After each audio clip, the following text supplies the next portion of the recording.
세월 자루는 몇 번 바뀌었으나 칼날은 그대로였다. 날은 하도 갈려 반짝임을 잃었지만 그것은 닳고 닳아 종래에는 내부로 딱딱해진 빛 같았다. 어머니의 칼에서 사랑이나 희생을 보려 한 건 아니었다. 나는 거기서 그냥 어미를 봤다. 그리고 그때 나는 자식이 아니라 새끼가 됐다.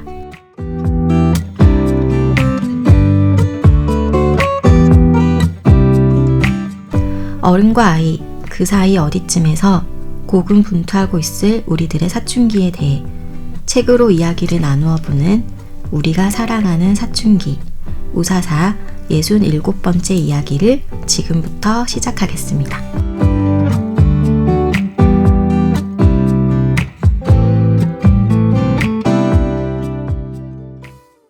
안녕하세요. 우사사 67회 저는 냠냠입니다. 안녕하세요. 메일입니다. 안녕하세요. 소금입니다. 네, 오늘 저희가 이야기 나눌 책은 김혜란 작가의 칼자국이란 단편 소설인데요. 오늘 줄거리는 메일님이 이야기를 해주시기로 했어요. 들어보고 함께 이야기 나눠보도록 하겠습니다. 네, 우사사가 사랑하는 작가 김혜란의 소설 칼자국입니다. 이 소설은 딸과 어머니의 이야기이기도 하고 딸이 바라보는 어머니의 이야기이기도 합니다. 나는 어머니의 만나당이라는 식당에 관해서 쓰고 있는데요. 어머니가 이 식당에서 20여 년간 국수를 팔았습니다. 나에게 기억되는 어머니는 부엌에 5개의 칼을 구비해 놓고 용도별로 구분하여 사용하던 굉장히 깔끔하고 단정한 사람이기도 했고, 또 능숙하게 요리하고 음식 나가는 순서를 칼같이 지키는 자부심과 원칙을 가진 사람이기도 했고요. 또 크고 시커먼 개 앞에 선 딸을 지키기 위해서 칼을 들고 나서는 용감하고 듬직한 사람이기도 했습니다. 이런 어머니는 결혼 전 상당한 인기녀였는데 그 인기를 뒤로하고 순하고 내성적인 아버지와 결혼해서 나를 낳았습니다. 아버지와 함께 밑바닥부터 시작하는데 주저함이 없던 어머니는 심지어 아버지의 외도 앞에서도 의연한 태도를 잃지 않죠. 외도하는 아버지를 위해서 요리하는 어머니의 모습을 지켜보면서 나는 의아해하기도 합니다. 그러던 어느 날 어머니는 만나당 부엌에서 사망합니다. 뇌졸중이었어요. 장례식장은 북적였고 임신 중인 나는 아무것도 먹을 생각을 못합니다. 그러다 아버지의 부탁으로 집에 들렀던 나는 부엌에서 어머니의 칼을 보고 참을 수 없는 식욕을 느끼고는 어머니의 칼을 들어 사과 껍질을 한 줄로 길게 깎아내는 것으로 소설이 마무리됩니다. 네. 이번에 그 김혜란 칼자국을 선정하신 이유를 듣고 싶었어요. 사실 김혜란 작가가 데뷔했을 때부터 문단의 슈퍼스타로 대중의 인기도 많이 얻었었는데 어떤 부분이 사람들의 마음을 이렇게 샀을까 좀 궁금했어요. 이게 이제 제가 줄거리 소개에도 말씀드렸지만 어머니와 딸 얘기잖아요. 이제 어머니가 이제 중요한 인물인데 김혜란이 그리는 어머니는 어떤 사람일까? 그러니까 어떤 방식으로 어머니를 그려낼까가 좀 궁금해서 읽어보고 싶었거든요. 김혜란은 약간 그러니까 사소한 것들을 발견해서 새롭게 의미 부여를 하는 그런 이제 작가로 많이 주목을 받아왔는데 어머니라는 소재는 굉장히 오래됐고 반복적으로 다루어져 왔고 또 어떻게 보면 좀 진부할 수도 있잖아요. 근데 김혜란은 그것에 어떻게 접근해 가는가 이런 걸 한번 보고 이야기 나누고 싶어서 정하게 됐습니다.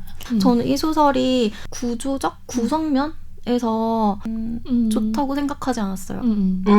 네, 그냥 편하게 말씀해 주세요. 이게 왜 소설이지라는 생각이 사실은 들었고 물론 제가 소설하고 조예가 깊은 건 아니지만 우리가 단편이라고 했을 때 어떤 단편에서 기대하는 구조적인 짜임새 같은 것이 있잖아요. 근데 사실 이 소설 같은 경우에는 어떤 일화의 나열, 일화의 파편 같은 느낌이 들었고 그것이 일화를 나열해서 어떤 어디론가 종착되는 지점이 있으면 또 모르겠는데 제가 수준이 높은 독자가 아니라서 그런지 모르겠지만 그 일화들을 이렇게 하나로 꿰는 선을 사실 발견하지 못했어요.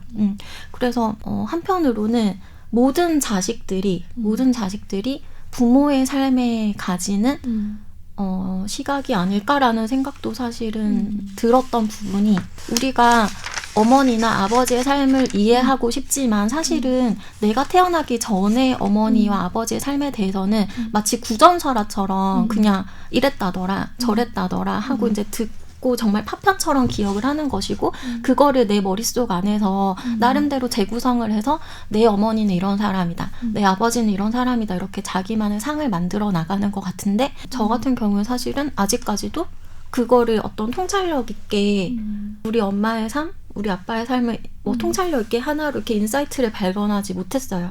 근데 이 작가도 사실은 이거를 쓸 때 당시만 해도 어머니의 삶을 다른 사람에게 전달할 만큼의 어떤 가치 있는 조망을 하지 못하지 않았나라는 비슷한 느낌이 들어요. 느낌이 들었어요. 네. 메일님은 어땠어요? 그 소설? 에피소드식으로 나열되어 있다는 인상을 저도 비슷하게 받았고 그래서 이제 약간 아기가 말씀하신 것처럼 안 맞는 부분이 있기도 했지만 그럼에도 불구하고 저는 약간 너무 쉽게 읽히는 거예요. 길이도 짧고 너무 쉽게 읽히고 왜 이렇게 잘 읽히지? 왜 이렇게 쉽게 읽히지? 이라고 책을 다 읽고 나서 생각해 보니까 약간 다 예상 가능한 그런 어머니. 이 어머니가 나중에 생각해 보니 우리 어머니는 이런 어머니였어라고 회고하는데 그게 전통적으로 갖고 있는 어머니의 상에서 약간 비껴난 어떤 또 다른 이미지. 하지만 그 전통적인 어머니 상을 완전히 벗어나진 않는 어떤 그런 이미지. 그래서 익숙함 속에서 이제 편안하게 읽을 수 있는 작품이다라는 생각이 들었고 그것과 연관지어서 이제 나가 그러면 이제 딸인데 어머니를 어떤 식으로 인식하고 있는가라는 걸 봤을 때 의도적으로 작가는 어머니의 여러 가지 모습을 배치해서 보여주려는 것 같았어요. 그러니까 우는 여자도 아니고 화장하는 여자도 아니고 순종하는 여자도 아니고 칼을 쥔 여자였다라고 어머니를 설명하는 대목에서 그 일반적인 여자들과 좀 다른 특성을 가진 삶의 여정을 가진 사람이다라고 마치 어머니에게 특별한 지위를 부여하는 것 같지만 어머니를 칼을 쥔 여자라고 말하는 순간 어머니가 가지고 있는 가장 중요한 속성이 식구를 먹여 살리는 것 이것이라고 이제 보는 것 같다는 거죠. 그런 맥락에서 새끼인 나를 어머니가 이제 길렀다. 라는 이제 진술로도 이어지는 것이고 결국에는 자식에게 가장 중요하게 남는 어머니의 모습이라는 건 이런 건가? 라는 생각도 들고 이 날고기는 작가지만 그에게도 엄마는 이런 식으로 포착되는구나 라는 생각도 하게 됐고요. 저는 작가가 작품을 창작할 때 그 글쓰기라는 것이 결국에는 작가 입장에서 보면 똑같죠. 우리가 글쓰기를 하는 것처럼 하나의 문제의식이나 주제를 두고 자기의 서사로 풀어나가는 건데 그렇게 해서 태어난 작품은 또 다시 독자한테 가서 독자의 서사로 들어가는 과정이잖아요. 저는 그것에 있어서는 되게 말씀하신 대로 굉장히 많은 사람들이 겪은 일이지 않냐라는 측면에 있어서 그거를 이렇게 풀어냈다는 것 자체가 되게 의미가 있다라고 생각을 하고 그리고 김혜란 작가님을 좋아하는 어떤 첫 번째 이유가 저는 작품의 구조적인 측면보다는 평평하게 표현하자면 말맛이지만 그 잡아내는 표현 측면에서 우리 마음에 훅 들어오는 것들이 있는 것 같아요. 예를 들면 여기서도 보면 나는 어머니가 해주는 음식과 함께 그 재료에 난 칼자국도 함께 삼켰다. 어두운 내 몸속에는 실로 무수한 칼자국이 새겨져 있다. 그것은 혈관을 타고 다니며 나를 건드린다. 내게 어미가 아픈 것은 그 때문이다. 기관들이 다 아는 것이다. 나는 가슴 아프다는 말을 물리적으로 이해한다. 우리가 어미라는 말을 들었을 때, 어머니, 엄마라는 말을 했을 때 약간 울컥하는 그 심정을 대부분 다 표현을 잘 못해요. 근데 그거를 이렇게 표현을 낸다는 게 저는 이 작가가 가진 가장 훌륭한 맞아요. 점이라고 생각하고 그 자체만으로도 굉장히 소설로서 의미가 있고 작품으로서 의미가 있다라고 생각을 해서 저는 좋았어요. 그 문장들이 그 우리의 현실 감각을 너무 딱 깨우죠. 불러 일으키는 그런 느낌들이 드는 구절이 되게 많아요. 저도 이제 소설에서 어머니랑 다 큰 나가 목욕탕에 갔다 와가지고 팔베개를 하고 잘 때 엄마한테서 나는 살냄새를 묘사하는 부분들이 있잖아요. 그 부분을 읽을 때 저도 순식간에 어린 시절로 돌아가서 엄마 옆에 누워있다가 엄마한테서 나는 살냄새를 맡았던 그 냄새가 확 느껴지는 것 같은. 우리 그 칼자국이라는 것, 칼, 왜 여기서 제목과 그 가장 중심, 핵심이 되는 것을 칼로 잡았을까? 이게 칼자국이라는 말을 들었을 때 어떤 아픔이나 사실 고통 같은 것도 연상이 되는데 어머니의 칼자국으로 내가 먹고 자라고 나를 살찌웠다라는 게 연결이 되면서 너무 그 사랑을 받은 것이 감사하지만 그 사랑이 나의 마음을 아프게 하기도 하지 않나? 그런 생각이 좀 들었던 것 같아요. 뭐 칼자국 얘기를 하면서 이제 음식하다 엄마 손에 난 상처 뭐 이런 이야기도 하지만 저는 이게 두 가지 의미가 있는 것 같은데, 하나는 엄마가 나를 키우는 과정에서 이제 받는 상처, 음식하고 살아나가는 과정에서 상처이기도 하면서 또 엄마가 주는 상처들도 있을 것 같아요. 또 먹고 살기 위해서 다른 사람에게 주는 상처 같은 것들도 있고, 그 모든 것들이 엄마의 삶이 다 그냥 이 칼자국이라는 말 속에, 모든 사람들이 또 그렇기도 하겠지만 상처를 받기도 하고 주기도 하는 그 삶의 여정을 그냥 칼자국이라는 말로 표현한 게 아니었을까. 여기서 칼 했을 때 나오는 이미지가 여기 에피소드 줄 중에 많이 있거든요.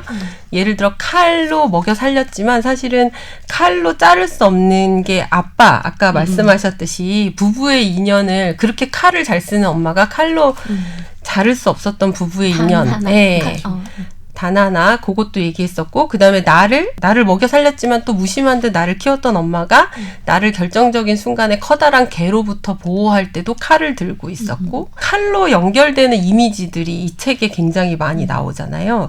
저는 그것도 되게 재밌더라고요. 칼을 딱 놓고 어머니와 어머니 주변에 있죠, 인간 관계들을 칼로 설명할 수 있겠다. 그래서 그것도 되게 재밌었어요. 저는 그러니까 이게 아까도 단편 같지 않다라고 느꼈던 부분이 그 부분인데, 그 옛날에 김영하 작가가 추천했던 내 어머니 이야기 같은 책을 보면은 내 어머니 이야기인데 막 책이 4권 막 이렇게, 그러니까 어머니의 삶을 사실은 단편으로 압축한다는 것이 얼마나 어려운 일인가라는 생각이 들면서, 어머니가 자르지 못한 단 하나 부부의 연이다, 저는 그게 너무 재밌었는데 그거에 대한 얘기만 했었어도 사실은 얘기가 뭐 소설이 뭐 1개 2개 나올 것 같은, 근데 그 부분은 사실 그 뒤로 뭐 별로 설명이 없잖아요. 그래서 더 궁금하더라고요. 그 지점이 저도 흥미로웠는데, 아버지의 자리가 없다. 그러니까 어머니를 이야기하면 반드시 아버지가 있을 텐데 어머니의 삶을 이야기하면서 아버지의 자리를 의도적으로 빼놓는 거잖아요. 그래서 어머니를 특별하게 그리는 만큼 아버지는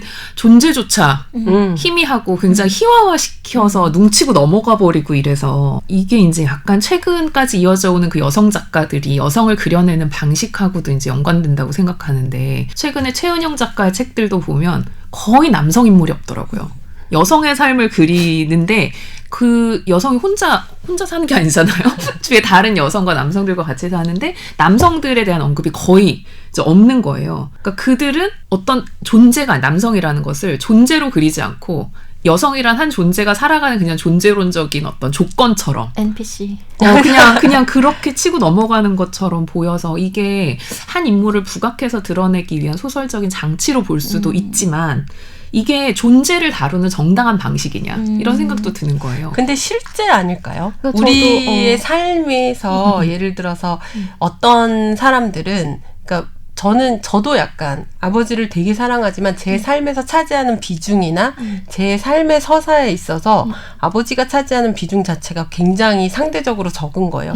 긍정과 부정을 떠나서 엄마는 비중이 큰데 그만큼 말씀드린 대로 상처도 많이 받고 그런 관계의 맺음이 굉장히 비중이 큰데 비해서 아버지의 자리 자체가, 현실 자체가 되게 적어서. 근데 보세요, 어머니에 대해서는 되게 탐구하죠. 처녀 시절에 어땠는지. 어머니가 얼마큼 인기가 많았고 어떤 삶을 살았는지를 사실은 캐물어야 알 수 있는 거잖아요. 근데 아버지에 대해서는 그런 관심조차 없는 거예요. 네, 왜냐하면 아버지가 그렇게 사셨기 때문에 그렇게 말할 수 있는데, 그렇게 따지면 우리가 예전에 비판하던 남성이 위주로 되던 그런 소설들에게도 똑같은 방식으로 적용할 수 있는 거죠. 저는 그거 아닌 것 같아요. 왜냐하면 그 남성 위주의 문학이 비판을 받는 이유는 다 여자밥 먹고 여자가 키웠는데 여자의 존재를 지우기 때문이잖아요. 그게 중요하지 않다고 생각했던 거죠. 나에게 더 영향을 준 건 남성들의 어떤 이데올로기, 거대한 존재감, 그것 자체라고 봤던 거니, 똑같은 방식의 비판이 똑같이 적용될 수 있지. 여자가 역할을 했는데도 중요하지 않다고 생각한 거랑 이 소설에서 아버지가 아버지의 역할을 하지 않았는데 중요하지 했을 수도 이 소설은 나의 눈으로만 보는 거. 지금 계속 이제 모든 소설에서 서술자가 중요한데, 내가 포착한 아버지의 모습만 그리기 때문에. 근데 사실은 내가 관찰한 어머니의 삶을 보면 어머니의 삶에서 아버지는 매우 중요했어요. 무능한 아버지를 데리고 살아. 그가 바람을 펴도 걷어먹여. 그 외 있죠. 손님 중에 칼국수가 식을까봐 뚜껑을 덮어서 기다리던 그 손님. 그 손님을 보면서 고요한 한순간을 경험했다 어머니가라고 서술하잖아요. 굉장히 중요한 사건인 거예요. 어머니에게는. 근데 어머니의 삶을 더 천착해서 들어갔다는 사실은 아버지를 빼놓고 이야기할 수 그러니까 없었을 거라고 그거를 생각해요. 단편에서 소화하기가 힘들다는. 왜냐면 이 소설은 나와 어머니의 관계를 김혜란 소설의 달려라 아비의 소설 단편들을 쭉 볼 때도 그 안에 있는 단편들의 되게 공통적인 측면이에요.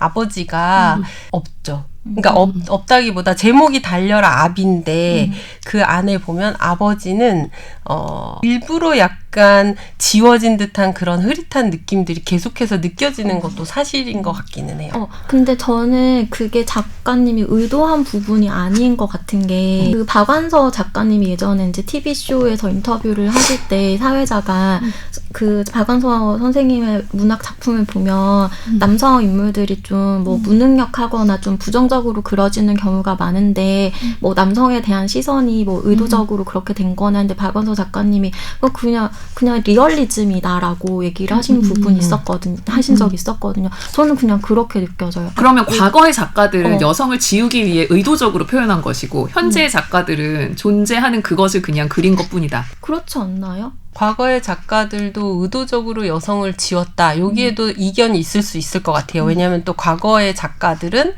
그들의 삶 속에서의 여성의 존재 자체가 인식이 리얼리즘으로서 인식이 덜 됐을 수 있기 때문에 저의 말은 요지는 과거의 작가들은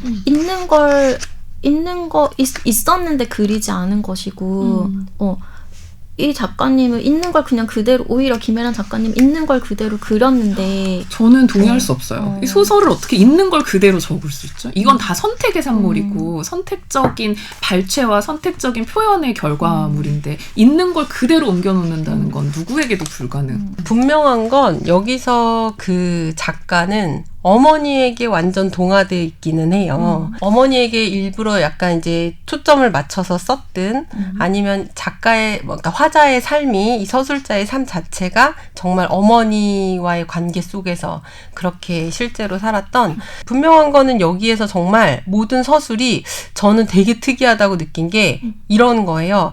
어머니가 그 칼을 만난 건 25년 전의 일이다. 아버지의 직장이 있던 인천의 어느 재래시장에서였다. 부른 배를 안고 시장에 간 어머니는 채소 가게 모퉁이에서 떠돌이 칼장수를 만났다.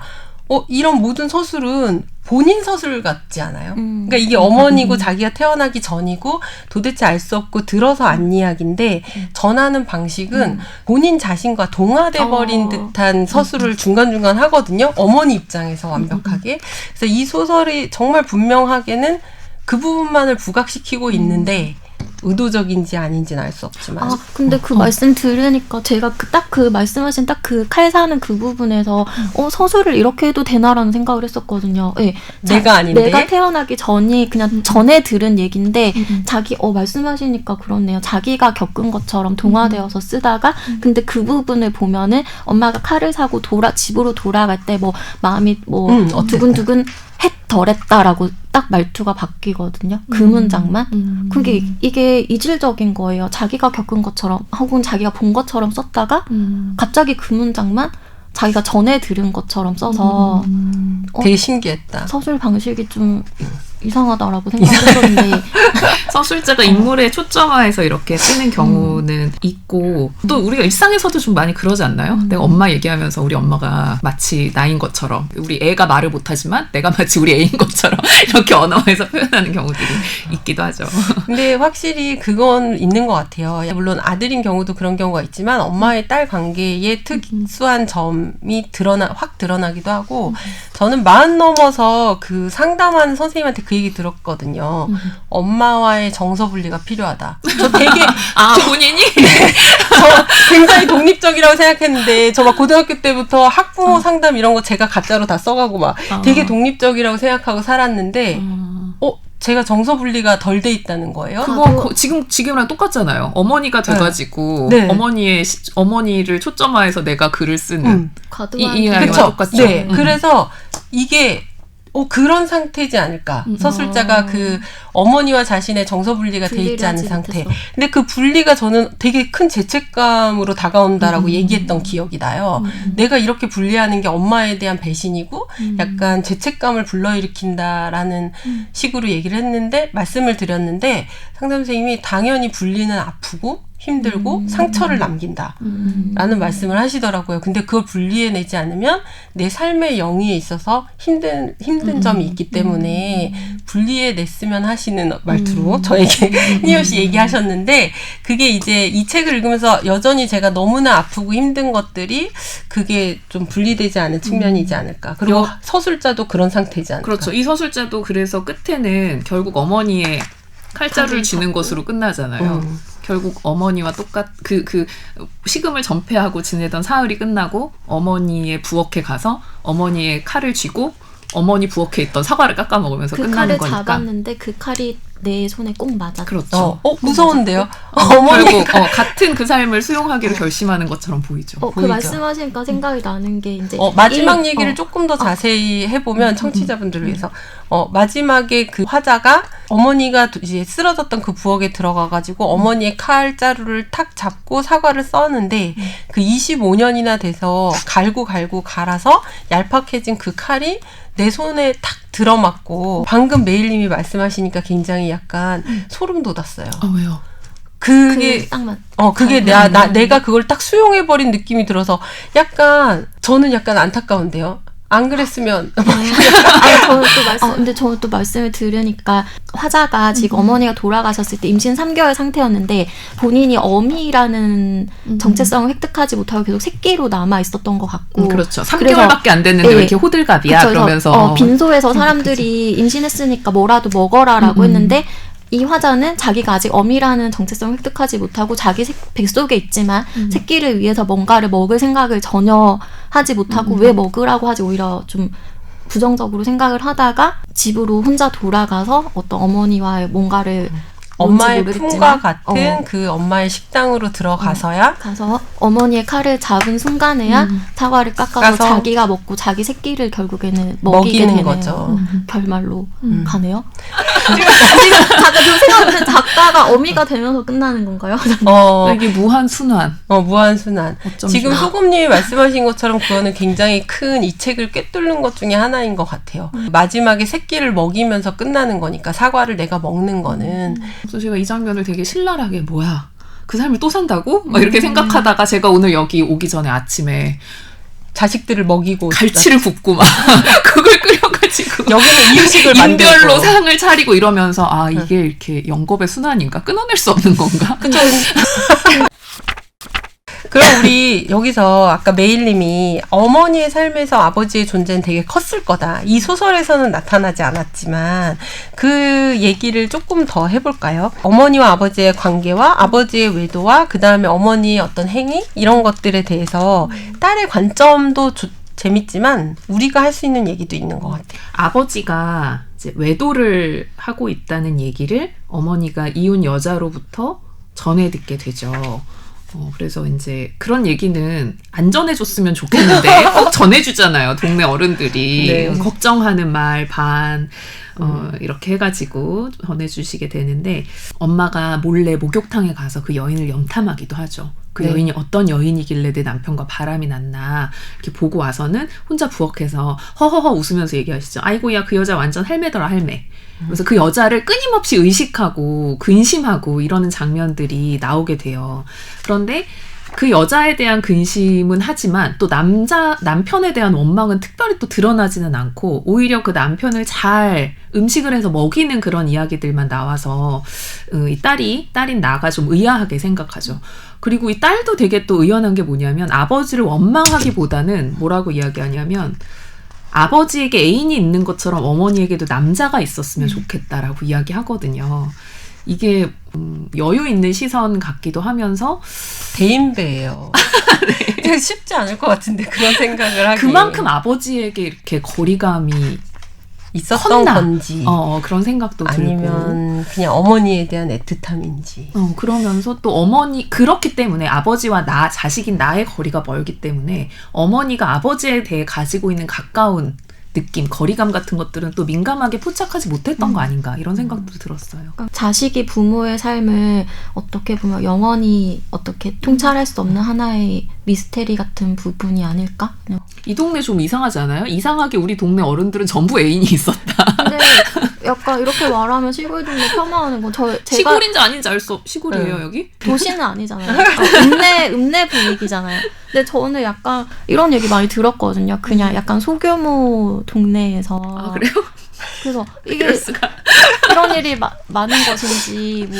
그리고 여기서는 아주머니들도 별반 다르지 않았다. 아주머니들은 훨씬 영리하게 바람을 피웠다. 내가 본 시골의 부정은 TV 드라마처럼 심각하고 치명적인 것이 아니었고 자연스럽고 명랑하고 은밀하고 소란스러운 것이었다라는 이제 표현들이 나오거든요. 그래서 이런 시각은 사실 커도 되게 받아들이기 쉽지 않은 아까 대인배라고 그랬잖아요. 제가 이 서술자가 어렸을 때는 부모를 남자로서 여자로서 보는 것 자체도 굉장히 약간 금기시된 영역처럼 느껴지고 특히 엄마 아빠를 제대로 파악하지 못하는 이유는 엄마 아빠가 한때 사랑했던 남녀였고 남녀 간에 굉장히 이렇게 깊고 어떻게 우리가 설명하기 힘든 그런 세월들을 자식까지 낳으며 겪어왔다는 것 자체를 제대로 바라볼 수 없죠. 자식 입장에서는. 그렇기 때문에 전체적으로 둘 사이를 파악할 수 없는데 막 재단하면서 막 우리가 이렇게 해라 저렇게 해라 자식으로서 입 바른 소리들을 하고 사는 거잖아요. 근데 이 서술자는 굉장히 그거를 다 이렇게 이해하고 받아들이듯이 하지만 물론 이제 아버지가 여기선 제대로 나오지 않긴 하지만 그래서 그것도 되게 신기한 이 서술자의 태도도 굉장히 흥미롭죠. 이렇게 평범하진 않은 것 같아요.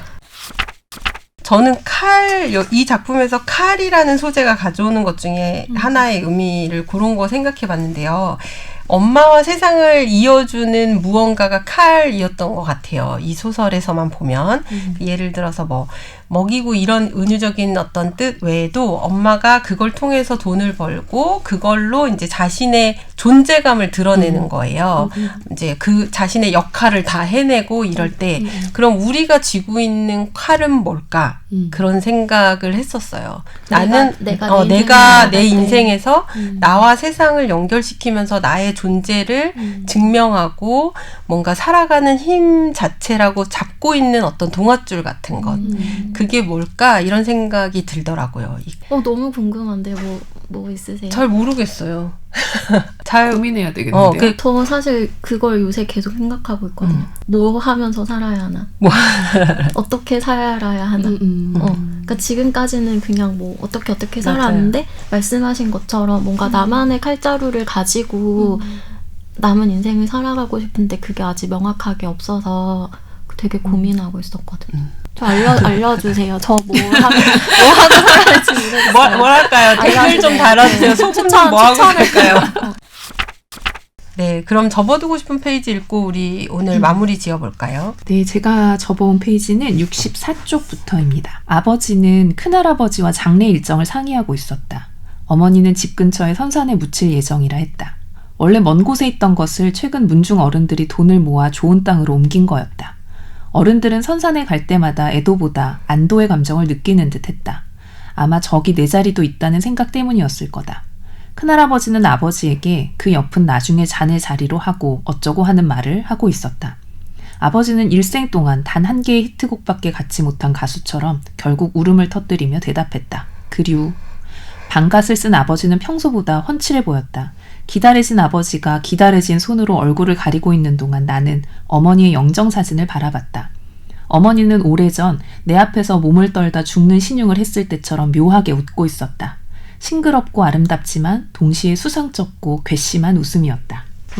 한 사람이 어떤 사람인가, 또 그 사람 어떻게 그런 사람으로 살아갈 수밖에 없었는가 하는 것들은 그 사람 자체만이 아니라 그 사람을 둘러싸고 있는 다른 여러 사람들, 다른 여러 삶의 맥락들과 연관되면서 결정된다고 생각되거든요.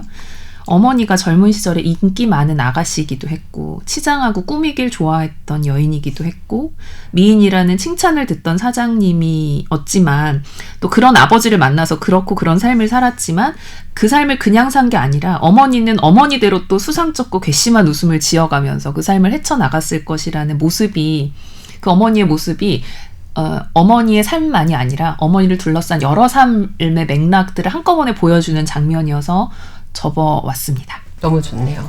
네, 오늘 우리가 함께 이야기한 책 김애란의 칼자국. 어미가 새끼 입에 넣어주는 건 다만 먹이만은 아닐 겁니다. 정서의 토양을 다지고 세상으로 나갈 자양분을 오늘도 끊임없이 새끼 입에 넣어주고 있는 세상의 모든 손길에 감사하며 오늘 우사사 북리뷰 여기에서 마치도록 하겠습니다. 감사합니다. 감사합니다.